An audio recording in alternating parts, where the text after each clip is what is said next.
Hello students, आज हम worksheet 24 ninth class maths में जो चैप्टर हमारा चल रहा है लाइंस एंड एंगल्स, रेखाएं एवं कोण, इसके कुछ सवाल हैं जो इस वर्कशीट में दिए हुए हैं। इन्हें समझना है और कंप्लीट करना है।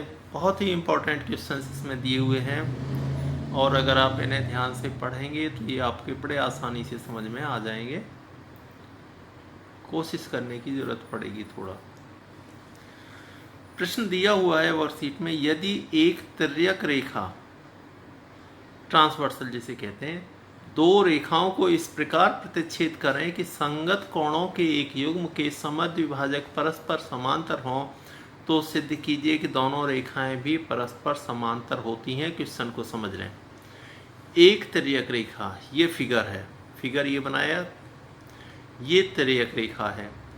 दो रेखाओं को, ये दो रेखाएं PQ और RS, इस प्रकार प्रतिच्छेद करें। प्रतिच्छेद मतलब काटना है, ये काट रही है, कि संगत कोणों के युग्म, संगत कोणों के एक युग्म, संगत कोण ये हो गया ऊपर वाले संगत कोण हो गए, के एक युग्म के समद्विभाजक, एक साइड का लिखा युग्म समद्विभाजक, ये समद्विभाजक यानी हाफ कर दिया है, परस्पर समांतर है, ये दोनों समांतर रेखाएं हैं। तो सिद्ध करना है कि ये जो PQ और RS है, ये रेखाएं भी हमारी समांतर होंगी। फिर से समझ लें, इंग्लिश में क्या है कि ये एक हमारा ट्रांसवर्सल है। ये ट्रांसवर्सल दो लाइंस हैं PQ और RS, इसको इंटरसेक्ट करता है, इस तरीके से इंटरसेक्ट करता है कि करस्पॉन्डिंग एंगल्स, ये एक ही साइड के करस्पॉन्डिंग एंगल्स हमारे बाइसेक्ट हो रहे हैं और पैरेलल हैं। ये बाइसेक्ट हो रहे हैं और जो बाइसेक्ट हो रहे हैं ये हमारे पैरेलल हैं। प्रूव करना है PQ is parallel to RS। यही सब इसमें दिया है, में लिखा हुआ है। चित्र समझ में आना चाहिए आपको, ये इम्पोर्टेंट है। अब इसमें हम प्रूव कैसे करेंगे इसको समझ लें, फिर उसके बाद ये आपको बता देंगे क्या लिखा हुआ है।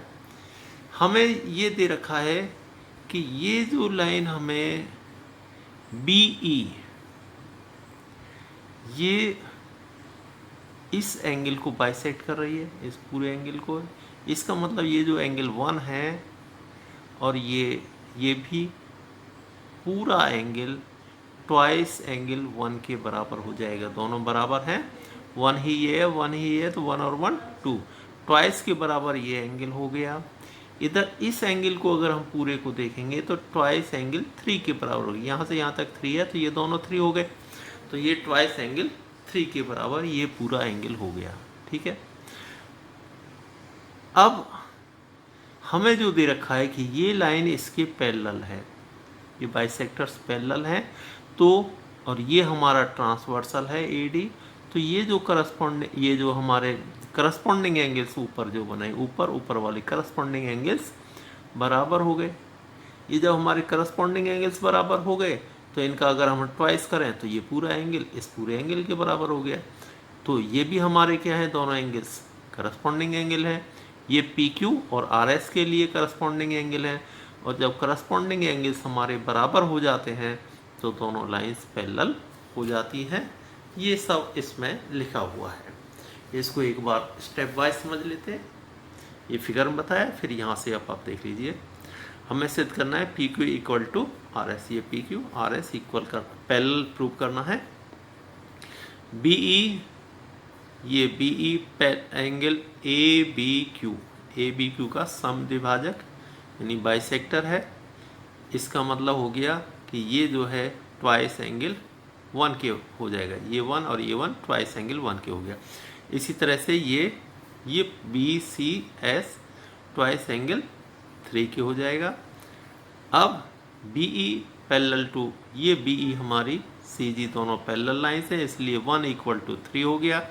2 से मल्टीप्लाई कर दो दोनों साइड, 2 से मल्टीप्लाई करने पर 2 एंगल 1 हो गया, 2 एंगल 1 का मतलब ABQ हो गया यहाँ से, 2 एंगल 3 का मतलब BCS हो गया। दोनों एंगल्स इक्वल हैं। अब यहाँ पर ये स्टेटमेंट है कि ये दोनों एंगल्स हमारे इक्वल हैं, ये AD तिर्यक रेखा है और संगत कोण बराबर है, इसलिए PQ parallel RS PQ RS के समांतर है। बिल्कुल सेम इसी के बेस पर एक और ये क्वेश्चन बना हुआ है जो कि स्वयं करने के लिए है। अगर आपने कर लिया है तो बहुत अच्छी बात है, और नहीं किया है तो इसको कर लें। कैसे करना है समझ लें। तरीका सेम है। क्वेश्चन है एक तिर्यक रेखा दो रेखाओं को इस प्रकार प्रतिच्छेद करे, उसमें भी वही लिखा हुआ है। अंतर यहाँ आ गया कि अंतः एकांतर कोणों के एक युग्म का समद्विभाजक परस्पर समांतर है। ये एकांतर कोण हमने ले लिया, एक पेयर ले लिया एकांतर कोण का, ये बाइसेक्ट हो रहा है और ये बाइसेक्ट हो रहा है। अब यहाँ पर ये दोनों हमारे पैरेलल हैं, तो सिद्ध कीजिए दोनों रेखाएं परस्पर समांतर हैं, यानी PQ और RS हमारे पैरेलल हैं, समांतर रेखाएं हैं। इसको प्रूव करने का वही तरीका रहेगा कि ये जो BE है ये इस एंगल का बाइसेक्टर है, यानी ये ट्वाइस एंगल 1 हो गया। इसी तरह से ये जो CG है ये इस पूरे एंगल का हमारा बाइसेक्टर है, यानी समद्विभाजक है, तो ये ट्वाइस एंगल 3 हो गया। अब इसके बाद ये एंगल हमारा, ये दोनों पैरेलल हैं, BE CG के पैरेलल है और ये ट्रांसवर्सल है, ये लाइन।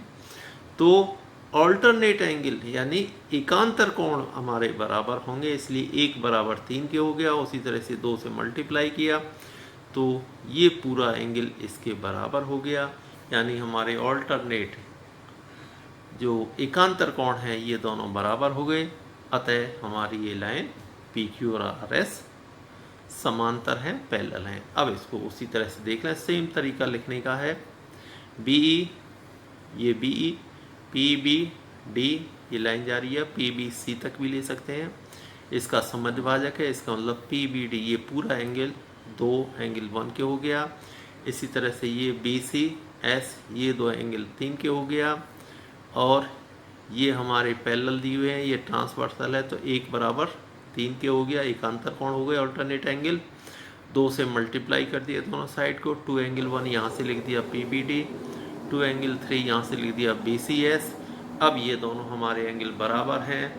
ये एक तिर्यक रेखा जा रही है हमारी AD, तो एकांतर कोण बराबर है, इसलिए PQ समांतर हो गया RS के। और एक छोटा सा क्वेश्चन इसमें, ये क्वेश्चन नंबर 2 बना हुआ है। ये हमें इसमें प्रूव करना है कि x कितना एंगल है और y कितना एंगल है। तो x ये पूरा हम लीनियर पेयर से निकालेंगे, ये पूरा हमारा लीनियर पेयर से मालूम करेंगे। तो ये हो गया 180 में से 50 माइनस कर दिया तो 130 डिग्री हो गया। y हमारा यहाँ से वर्टिकल अपोजिट एंगल से 130 डिग्री हो गया, ये भी 130 और ये भी 130 है। तो ये हमारे एकांतर कोण हो गए। और ये ट्रांसवर्सल है, जब दो लाइंस को एकांतर कोण बराबर होते हैं तो हमारी लाइंस पैरेलल हो जाती हैं। यही लिखा हुआ है x बराबर y बराबर 130। ये एकांतर कोण भी हैं, इसलिए AB समांतर CD। इस प्रकार से ये हमारा कंप्लीट वर्कशीट